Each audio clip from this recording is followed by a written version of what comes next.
இந்த மதுவிலக்கு பிரச்சனைக்காக தன்னுடைய இன்னுயிரை ஈட்ட சசி பெருமாள் ஐயாவுடைய மகன் விவேக் நம்மோட தொடர்புல இருக்காரு. அவரோட பேசலாம். ஐயா வணக்கம். இப்போ சட்டப்பேரவையில முழு மதுவிலக்கு அமல்படுத்துறதுக்கான வாய்ப்பு இல்ல தமிழகத்துல அப்படின்னு சொல்லியிருக்காங்க. இதற்காகவே போராடி உங்க தந்தை உயிரை விட்டிருக்காரு. இப்போ இந்த கருத்து உங்களுக்கு எப்படி இருக்கிறது? இந்த கருத்து ரொம்ப மனதை பாதிக்கிற மாதிரி இருக்குமா? இப்போ இது அவங்களுடைய ஆட்சியினுடைய முடிவு அத்தியாயம் வரக்கூடிய சூழ்நிலையை அவங்களே உருவாக்கியிருக்காங்க. மீண்டும் தமிழகத்தில் ஆட்சி மாற்றம் வரும். கண்டிப்பாக பூரண மதுவிலக்கு கொண்டு வரும் வரை எங்களுடைய போராட்டம் தொடரும்.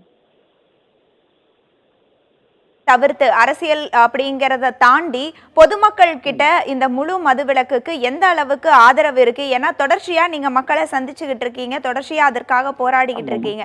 என்ன அளவிற்கு அவர்களிடம் ஆதரவு இருக்குதுன்னு நினைக்கிறீங்க? இப்ப நீங்க பாத்தீங்கன்னா இப்ப 2005க்கு அப்புறம் தமிழகத்துல பூரண மதுவிலக்கான விழிப்புணர்வு மக்கள்கிட்ட அதிகமா இருக்கு. இப்ப சமயத்துல 2015 வரைக்கும் மக்கள்கிட்ட விழிப்புணர்வு அங்கங்கே போராட்டங்கள் பண்ணிட்டு இருக்காங்க. அதன் தொடர்ச்சியாக இப்ப ஆட்சி மாற்றம் 2016ல் ஆட்சி மாற்றம் கண்டிப்பா இருக்கு. அதுக்கப்புறம் மதுவிலக்கு உறுதியா கொண்டு வருவோம். இப்போ மதுவிலக்கு அப்படிங்கிறது வரக்கூடிய தேர்தல்ல என்ன மாதிரியான தாக்கத்தை ஏற்படுத்தும்?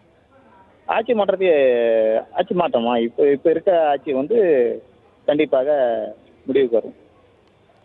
ஐயா, நீங்க எங்களோட இணைப்புக்கு வந்து உங்களுடைய கருத்துக்களை பகிர்ந்துகிட்டமைக்கு மிக்க நன்றி.